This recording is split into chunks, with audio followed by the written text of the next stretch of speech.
Реальная история, которая больше похожа на сценарий фильма о супергерое. На часах 1:30 рейс Москва-Грозный. Одной из пассажирок на борту самолета становится плохо, скачок давления, и девушка начинает терять сознание. Марина Аджигова, выпускница Первого медицинского университета, не осталась в стороне и начала оказывать неотложную помощь. У девушки начались острые боли в животе, девушка была в положении, также судорожный синдром. Это очень грозное состояние, особенно для беременной. Я ее повернула на правый бок по правилам и подложила ей под голову. У меня на шее находился шарф, чтобы травматизацию головы избежать.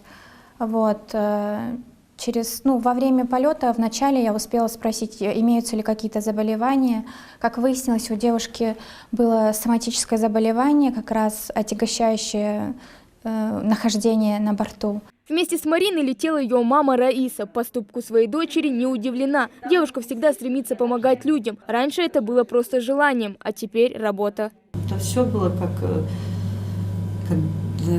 как нормально, потому что я медик, и она медик, как мне оказать человеку помощь. И она встала, подошла, и я смотрю, как она измерила быстро это давление. Смотрю, они ее поднимают, и по салону в хвостовую часть направляется. Я видела эту женщину, она задыхалась даже, когда шла.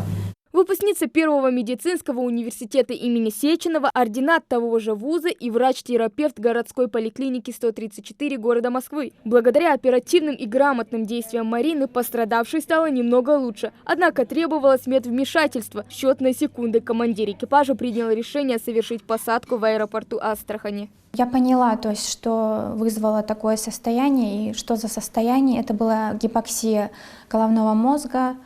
Обеспечила, благо на борту были баллоны с кислородом, обеспечила доступ кислорода и вплоть до самой посадки, то есть находилась у изголовья девушки, обеспечила грамотную посадку также для того, чтобы минимизировать повреждения тканей головного мозга, также судороги, которые угрожали жизни не только матери, но и ребенка.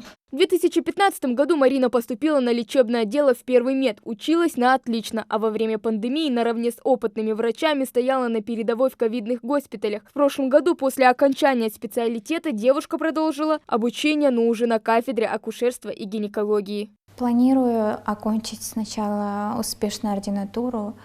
И меня часто спрашивают, хочу ли я вернуться в республику. Да, я хочу вернуться и помогать нашим женщинам. Сейчас мне предлагают устроиться к себе же в университет на кафедру, и я еще буду являться сотрудником Первого московского медицинского.